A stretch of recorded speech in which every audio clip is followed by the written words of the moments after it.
Elegant and graceful. Small but approachable. And infinitely varied and colourful. Butterflies never cease to fascinate and impress us.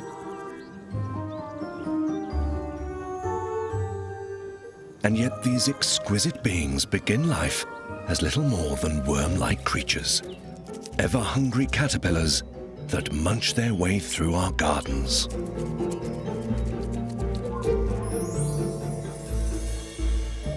What is the secret behind their curious lifestyle?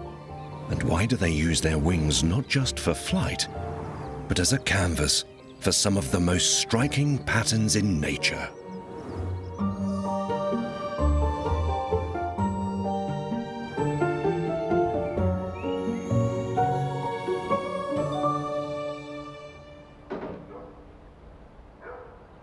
A garden shed, an unlikely place for butterflies, and yet it offers warmth and protection during the colder months. A red admiral has overwintered here and now stretches its wings as it wakes from a long sleep.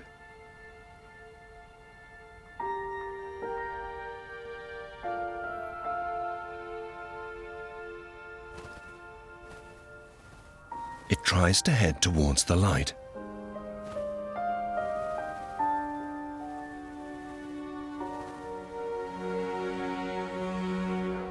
At last, guided by the fresh air, it makes its escape.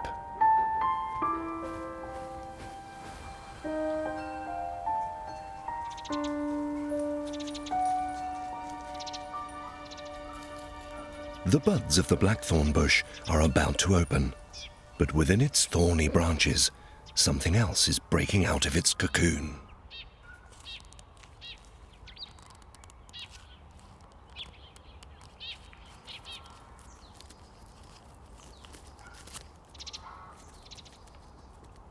A small emperor moth.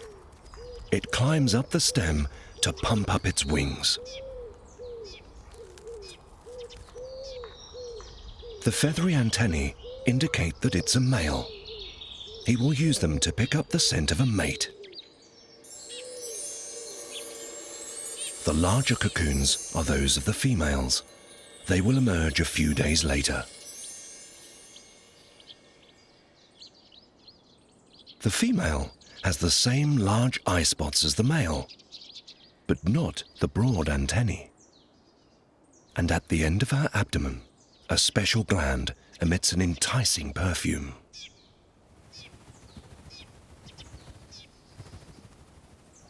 It will attract males from several kilometers away.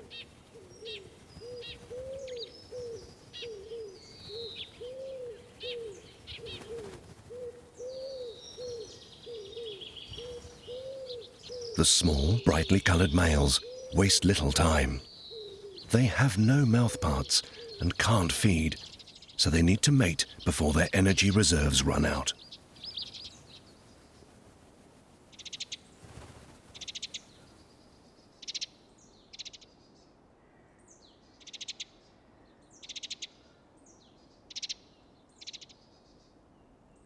A peacock butterfly has no such problems. It can refuel at any time and has come to the blackthorn bush to feed on its sweet nectar.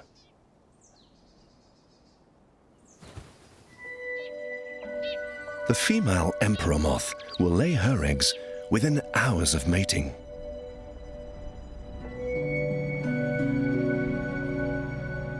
Unlike the males, she only really becomes active at night. Under cover of darkness, she lays her eggs on a branch within the hawthorn, close to where she mated.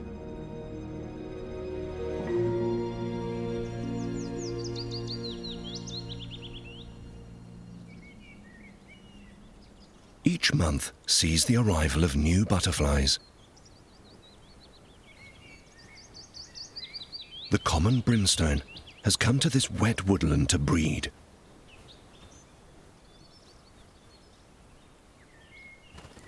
During the mating season, males defend territories against rivals.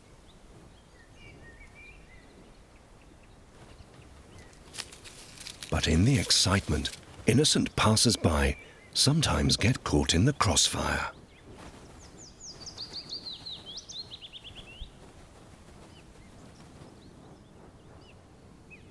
The female deposits her eggs on an alder buckthorn bush. The unassuming tree is crucial to the survival of her caterpillars when they hatch. The alder buckthorn is the sole food plant of brimstone caterpillars, so plant and butterfly often go hand in hand.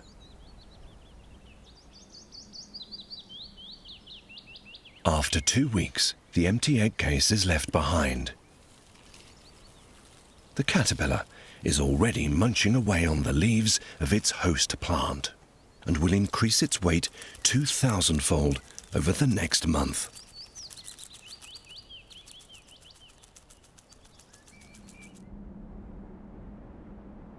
To avoid detection by predators, it often rests along the midrib of a leaf, where it's difficult to spot.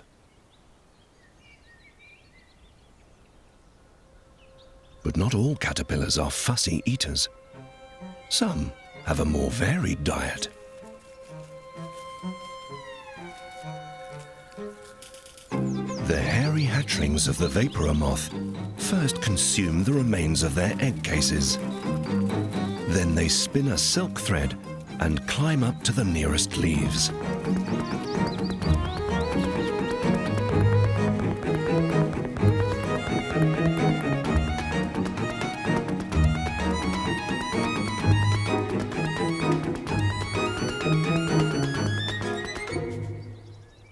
In this case, the leaves of a small birch tree. The vapour moth is widespread and common across Europe. Feeding on a great variety of plants, it can live in all kinds of habitats.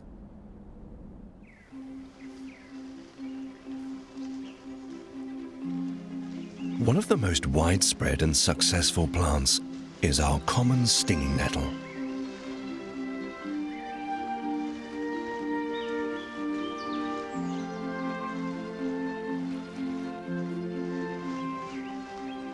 The stinging leaves are in fact packed with nutrients. They contain more protein and minerals than most. And they're the perfect baby food for caterpillars.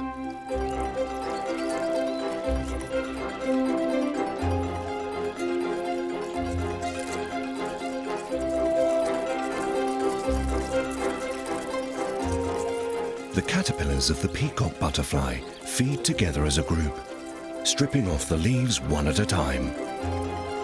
There's safety in numbers, and the squirming mass confuses predators.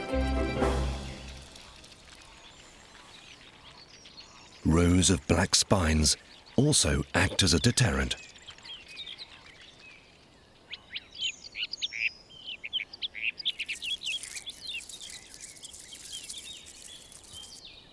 The caterpillars are being watched.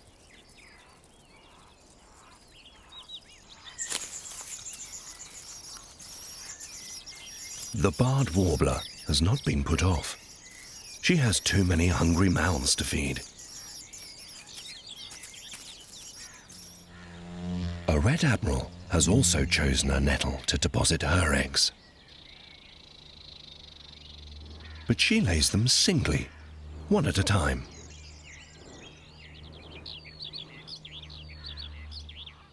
It takes about 10 days for the small caterpillar inside to develop.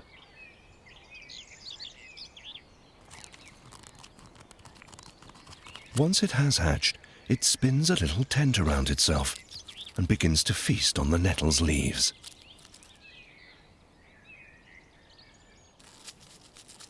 It might appear that plants have little defense against the tiny chomping mouths. But recent research has revealed otherwise. Plants, it seems, can detect vibrations made by caterpillars feeding on neighboring plants. They respond by producing defensive chemicals and stop an attack on their own leaves.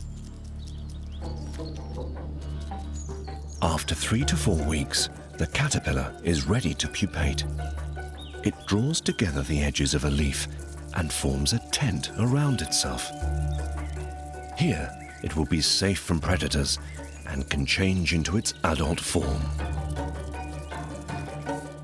Drawing fine silk threads from a special gland in its mouth, it glues the leaf together.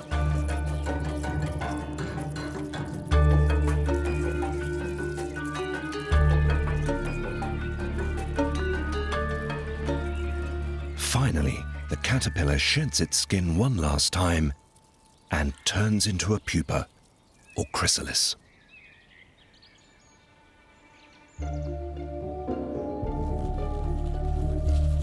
A small tortoiseshell caterpillar is also disappearing into its cocoon.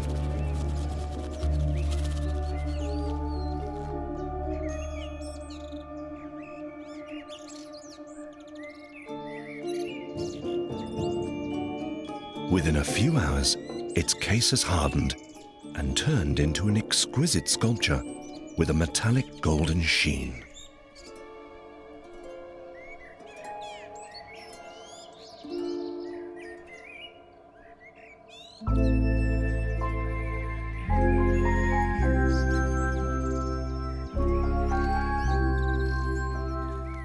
Barely 2 weeks later, and the pupal case splits open, releasing the perfectly formed adult butterfly. The insect's body still needs to harden in the air, and the feeding tube, which is split in two, must be zipped together.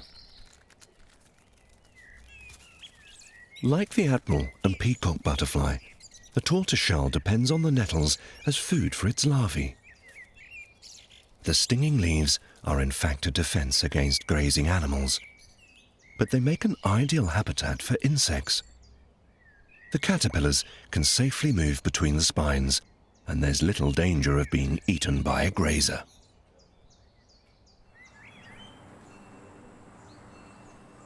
Even agricultural crops attract their own kinds of butterflies. A field of cabbage appeals to one of our most common species, the cabbage white. The caterpillars are the bane of farmers everywhere and can decimate entire fields. But where pesticides are not put to use, natural predators will soon come to their aid. Wasps need protein-rich insect food for their own larvae, so a juicy caterpillar makes a perfect meal.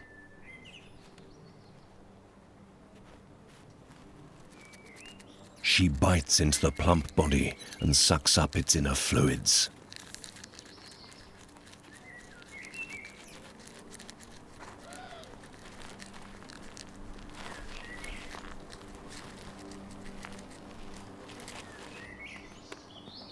With a belly full of protein juice, she flies back to the nest.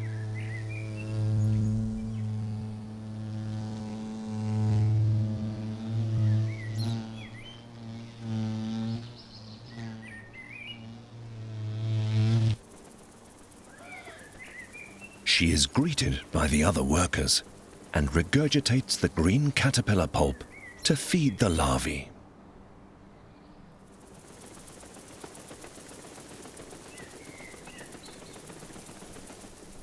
Not everyone is happy to have wasps in their garden, but those who are can be assured they'll help control insect pests. Unlike their caterpillars, most butterflies are not fussy eaters and will happily feed on a variety of garden flowers.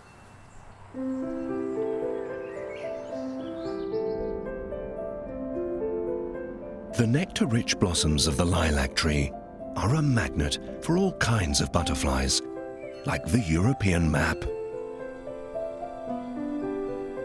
the painted lady butterfly,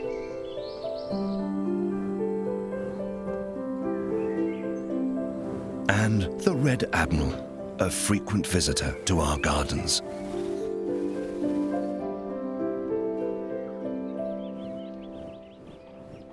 Hovering above a flower is the aptly named hummingbird hawk moth. Its smaller cousin, the bee hawk moth, flies in a similar way. But there is one hawk moth that is after something sweeter than nectar. The death's head hawk moth has picked up the alluring scent of honey. But getting past thousands of armed soldiers is no easy task. Astonishingly, the large moth simply walks into the hive, straight past the seemingly unconcerned bees. The cunning thief mimics the scent of the bees, tricking them into thinking it's one of their own. It's the perfect adaptation for a life of crime. And chemical camouflage is not its only tool. A short, thick feeding tube is useful for piercing the honeycomb to suck out the sugary liquid. And a thick skin helps in case you get caught. It protects against the punishing stings. The hawk moth has mastered the perfect honey heist.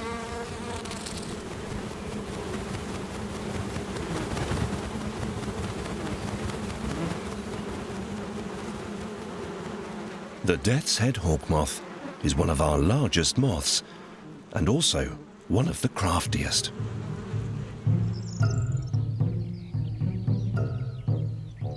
After 3 months of gorging on blackthorn leaves, the caterpillar of the emperor moth has become huge.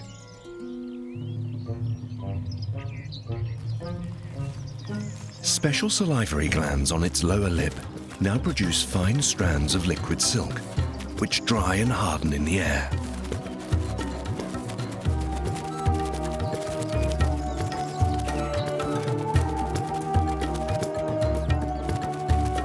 The caterpillar spins an intricate mesh of fibers around itself, entombing its body in a silken cocoon.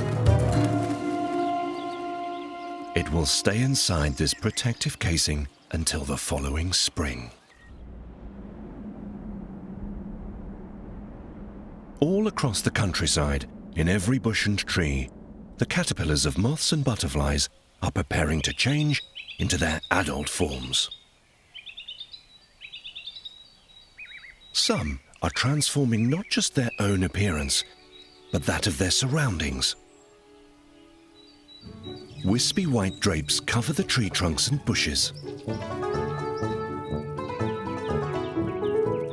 The larvae of the ermine moth are busy spinning. Underneath their shroud-like web, the small caterpillars can feed undisturbed.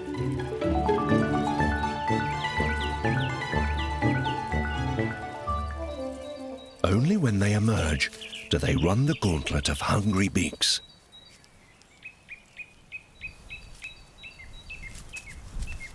But it's not just birds that are after the small larvae.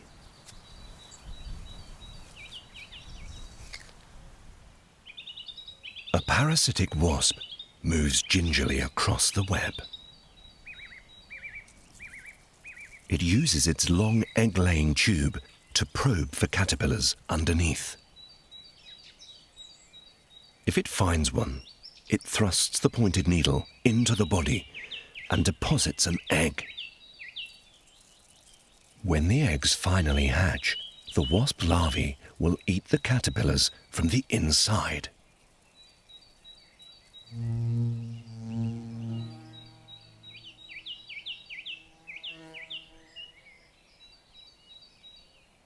The brimstone caterpillar has already undergone a remarkable transformation.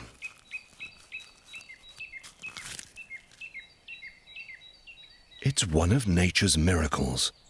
A worm-like caterpillar is turned into a delicate creature with wings.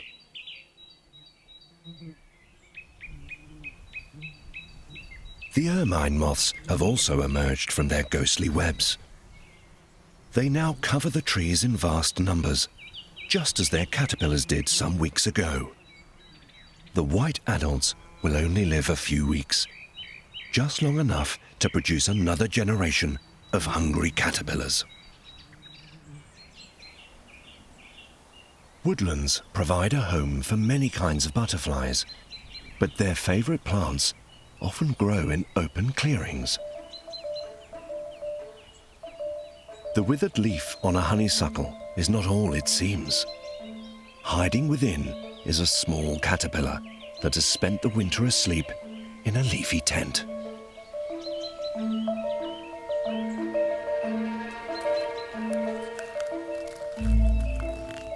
Now it starts to move and emerges from its secret hideaway.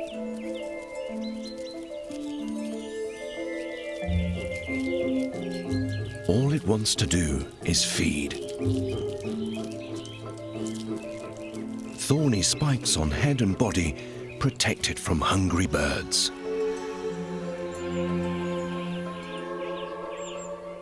The caterpillar of the white admiral butterfly feeds solely on honeysuckle leaves. By the time the plant flowers, the caterpillar has eaten all it needs and is ready to undergo a transformation.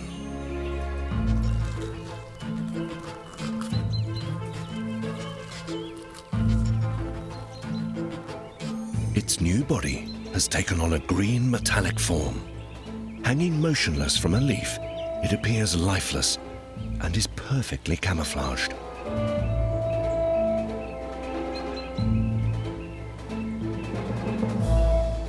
Two weeks later, and the pupa has turned into a black, alien-looking creature. It's hard to imagine that from this will soon arise a thing of exquisite beauty. A white admiral butterfly.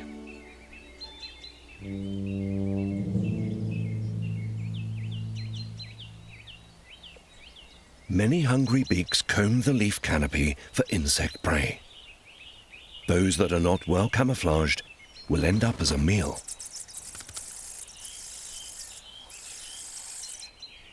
One caterpillar has come up with a most unusual ploy to avoid being eaten. The larva of the comma butterfly has a large white patch on its back.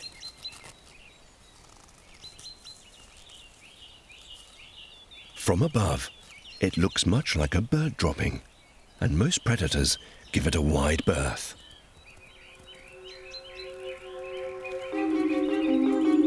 Others, like the ruby tiger moth, defend themselves with poisonous bristles.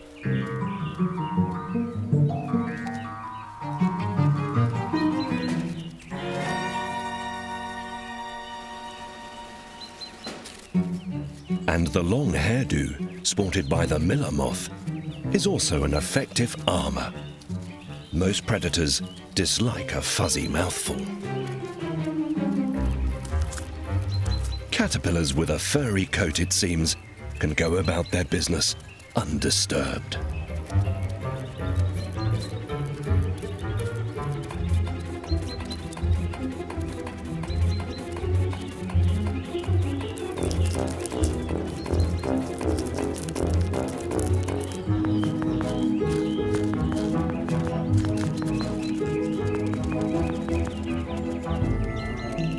But one hunter is not put off by a caterpillar's hairy back. A large ground beetle, the forest caterpillar hunter, and it has an insatiable appetite.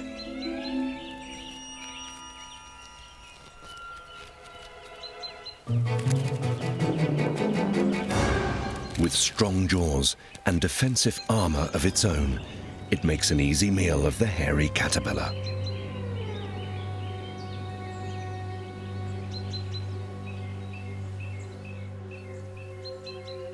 With so little light and warmth getting through the woodland canopy, flying insects like butterflies are drawn to the sunlit glades and clearings. It's also where they find an abundance of flowers rich in nectar. They're a haven for all kinds of butterflies. The green-veined white and the large skipper. Painted ladies, and the lesser purple emperor.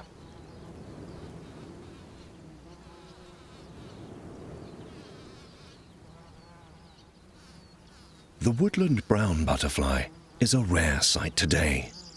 It needs sunny forest edges and clearings.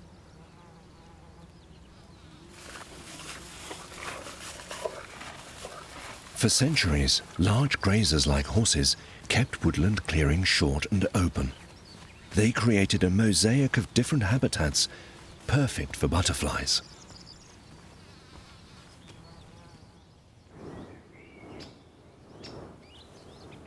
A sunlit forest canopy also attracts other wildlife.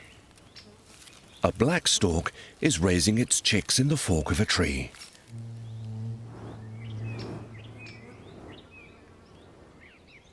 The nest seems to attract woodland butterflies.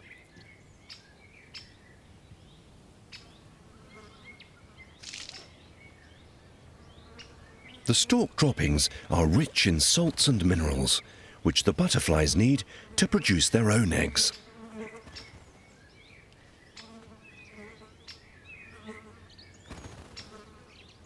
And it's not just stalks that leave behind such valuable gifts.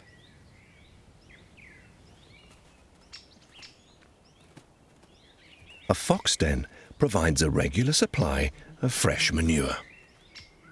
It may be less sweet-smelling than the woodland flowers, but it's just as nutritious in its own right. Forest tracks and rides offer sunny refuges within the closed canopy of pine plantations.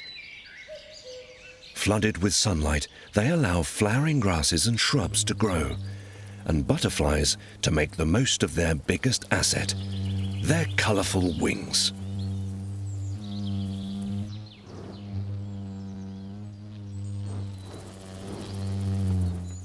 Butterflies come in a whole kaleidoscope of colours and striking patterns.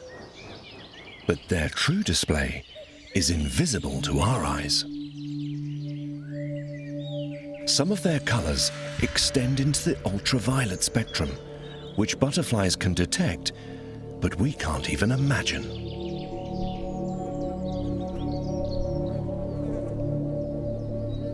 Under ultraviolet light, the male brimstone has bright patches on the underside of his wings, and yet to our eyes, he appears a uniform yellow colour.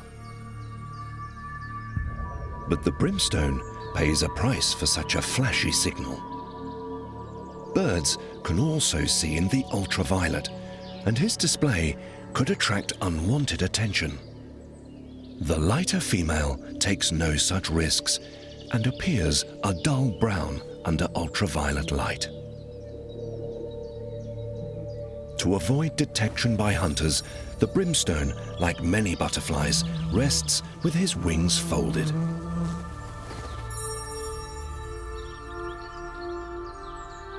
Under ultraviolet light, many wing patterns look very different.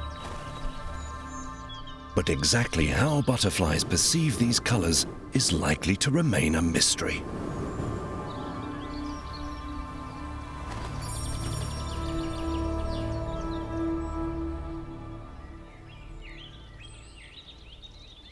A thick stand of nettles at the woodland edge provides good cover for caterpillars and the developing pupae. It's the birthing pool of many butterflies. Inside the chrysalis, the caterpillar's body is undergoing an extraordinary change. It's broken down into a nutrient-rich soup and reassembled to form the parts of a butterfly. It's one of nature's most remarkable events.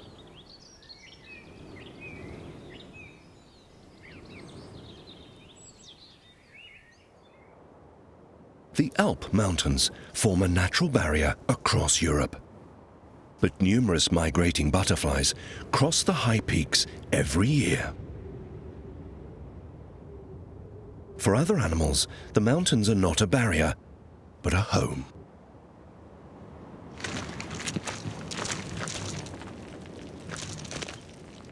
the alpine ibex, a wild mountain goat.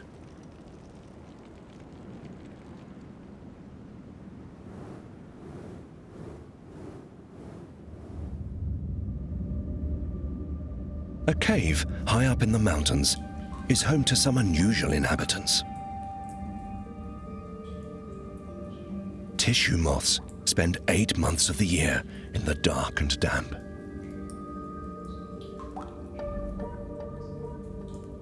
We still know very little about their lives.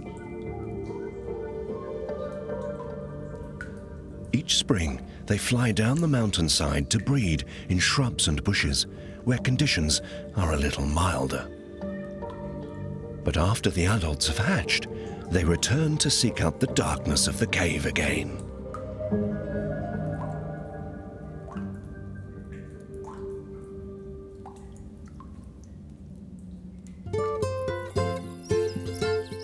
On the lower slopes of the mountain, rich alpine meadows erupt in a colourful display of summer flowers.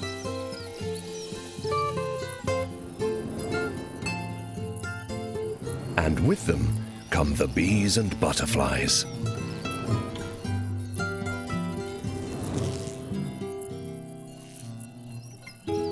It's a short season for the alpine residents, so they quickly get on with their business of feeding and breeding. With such an abundance of nectar, that poses little difficulty.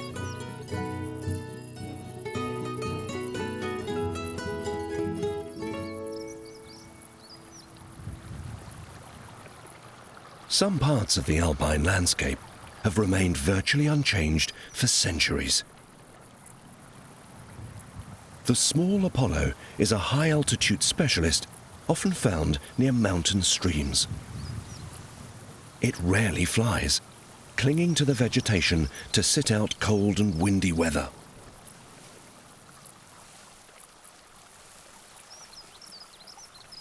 When temperatures rise, the female comes to life, crawling about at the water's edge to deposit her eggs.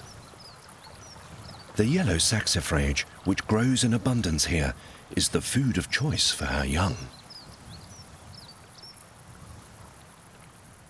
At these high altitudes, the summers are very short indeed, so the Apollo's larvae overwinter as eggs and continue their life cycle the following spring.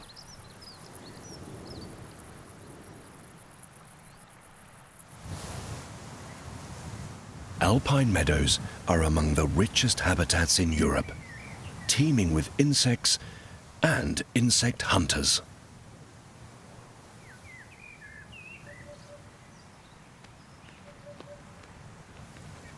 The warm, sunny slopes are a favorite with butterflies.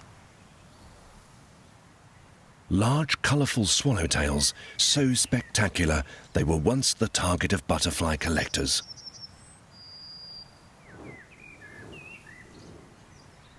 The males use thermal currents rising from the slopes to lift themselves up into the canopy. From a high vantage point, they patrol back and forth in search of females and rival males. High above the treetops is their mating arena, and aerial chases serve to settle any disagreements.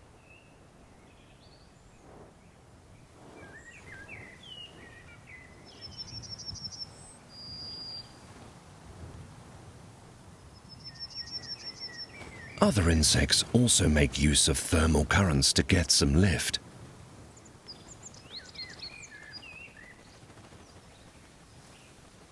The owlfly has an ungainly, lumbering flight and needs much energy to stay airborne. When the sun slips behind clouds, the effort is clearly too much. All insects are cold-blooded and need the sun to warm up their bodies to become active. So when the sun reappears, the owlfly spreads its wings to soak up the warmth.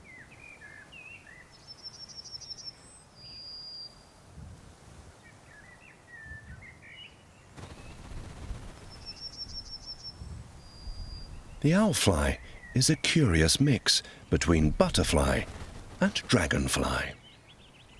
But it doesn't feed on nectar. It's a hunter. The tall flowerhead simply serves as a takeoff and landing pad.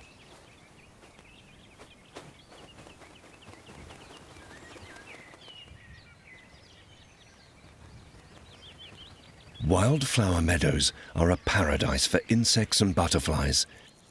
Hundreds of grasses and flowers offer an abundant supply of nectar. Not surprisingly, there are more butterflies to be found here than in any other habitat. But even in paradise, the sun doesn't always shine.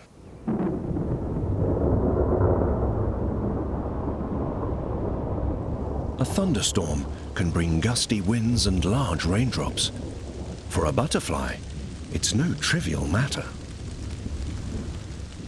They try to protect their delicate wings by folding them together.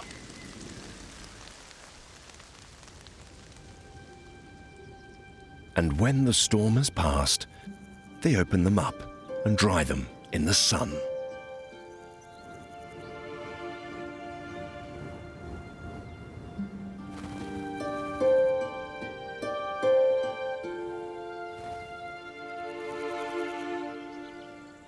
The marbled white butterfly was once a common sight in every dry grassland. The striking black and white checkered pattern makes it stand out from the crowd. But like most grassland species, it's now in decline.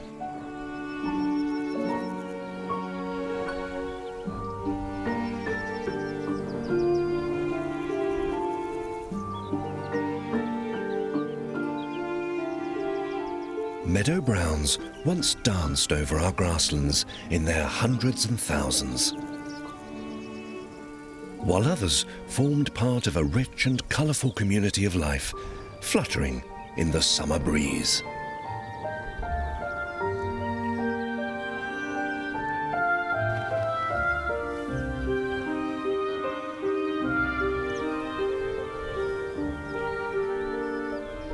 In the last 2 decades, we've lost nearly half of our grassland butterflies.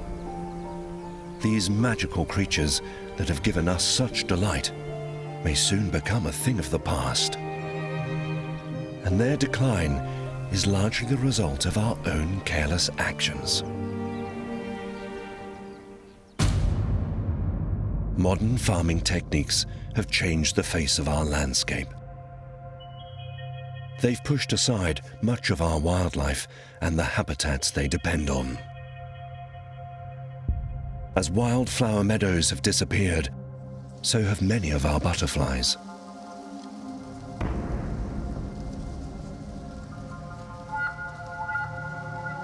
Vast swathes of crops now stretch across our countryside. They're devoid of food for butterflies.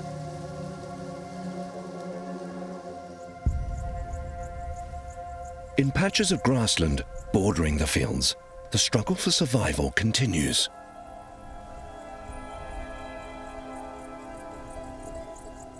A wasp spider.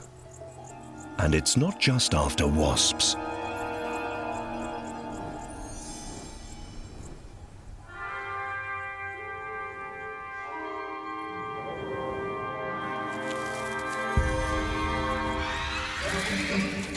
A red admiral has been trapped in the sticky web.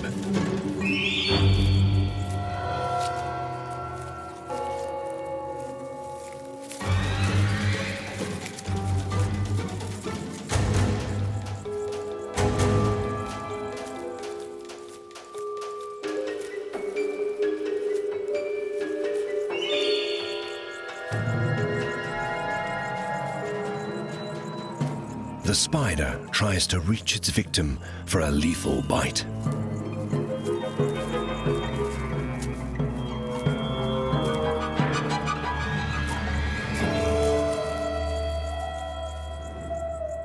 A miraculous escape. The spider is left with just a fragment of wing.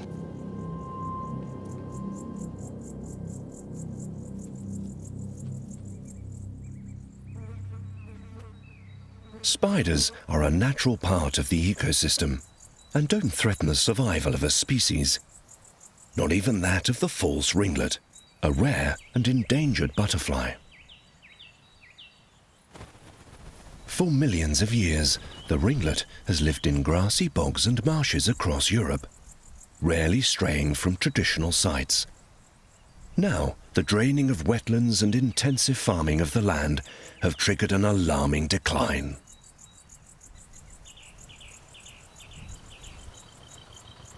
But not all farming practices are harmful to wildlife. Traditionally managed grasslands have a richer diversity of plants and animals than those abandoned and left to their own devices. A wet lowland meadow carpeted in crimson flowerheads. The blood-red blooms attract insect pollinators, and there is one which is dependent on the plant for its entire life cycle.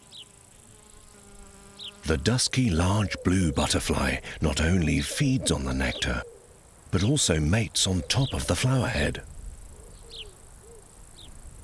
It even lays its eggs right amongst the tightly packed blossoms.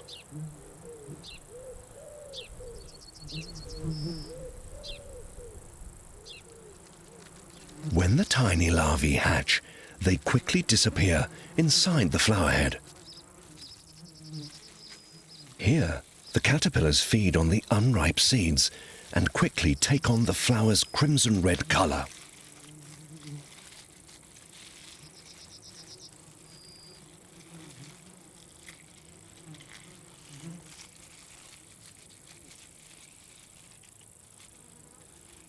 After 3 weeks, the large maggots have consumed everything there is and need to find a new home. But trapped high above the ground, that's easier said than done.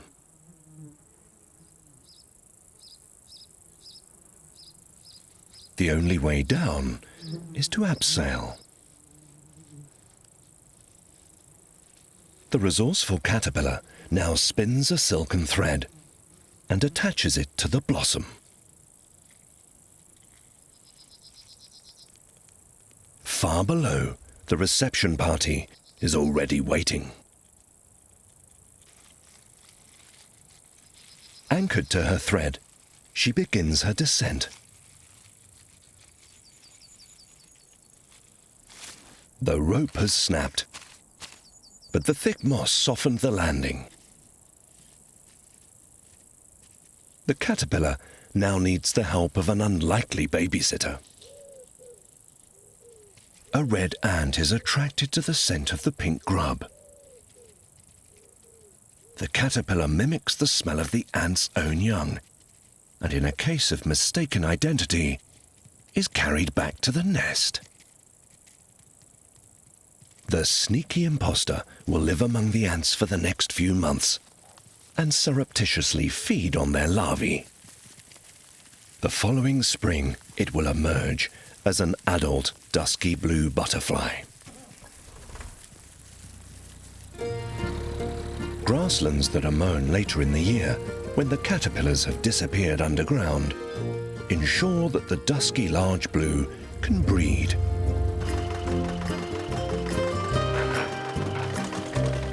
Without human intervention, the grasses would soon be smothered by larger shrubs and bushes. So the survival of this rare butterfly depends on the careful management of its habitat.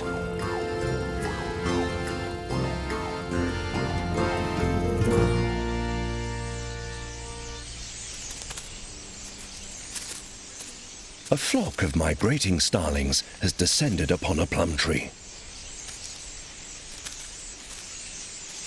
They are frenetic and messy feeders. The half-eaten fruit is soon set upon by decomposing fungi and bacteria.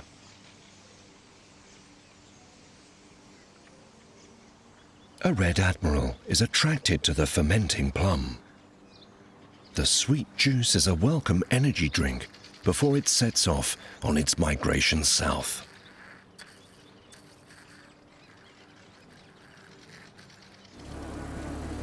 Summer is nearly over, but there is still plenty of food for insects, including butterflies. The sweet, sugary sap oozing from the wound on a birch tree draws in a multitude of hungry creatures.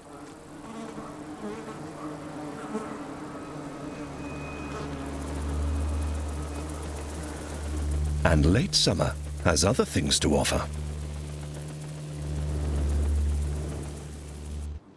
A buddleia bush has come into bloom with a spectacular display of lilac flowers. It's also called the butterfly bush for good reason. The fragrant blooms seem to be an irresistible lure. By this time of year, the wings of many are tattered and torn. These red admirals are unlikely to make the migration south again.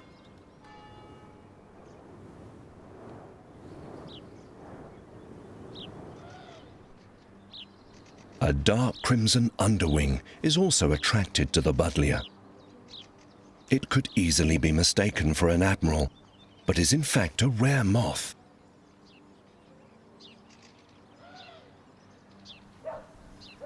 Many of us plant flowers in our gardens to attract butterflies, and even non-native plants will supply ample nectar. Michaelmas daisies are native to North America, but happily cater to the needs of our own insects.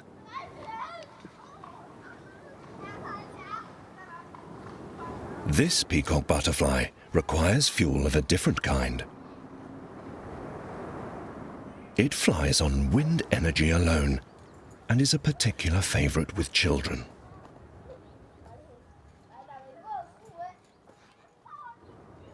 Inside the warmth of the house, another less popular creature is bedding in. The larvae of the common clothes moth evolved to feed on the fur of dead animals. Not surprisingly, our woolen jumpers are a good substitute.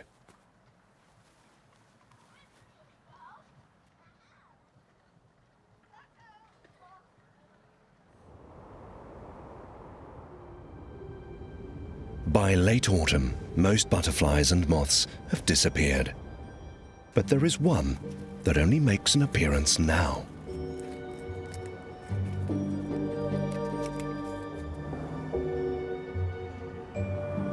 The winter moth. Despite the increasingly chilly nights, the male is on the wing, looking for a mate.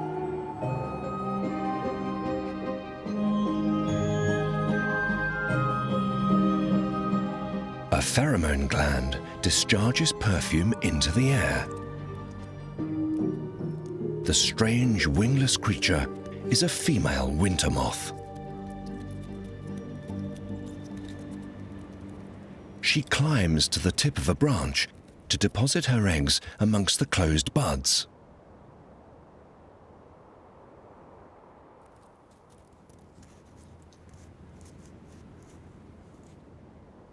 The small white mothballs will remain here all winter. In spring, the young caterpillars will emerge, eating holes in the leaves and blossoms of fruit trees, often causing extensive damage.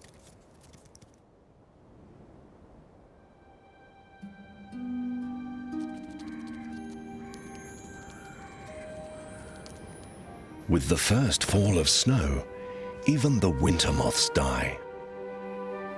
Not so the common brimstone. Wrapped in snow and ice, it doesn't move. It's asleep, waiting for spring.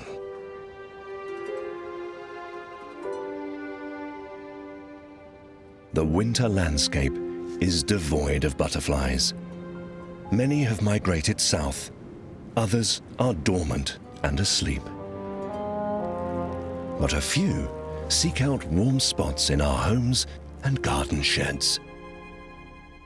Red admiral butterflies have started to overwinter with us and are one of our more adaptable species. But to continue seeing a colourful variety of butterflies in our meadows and gardens, we need to look after them all just a little more.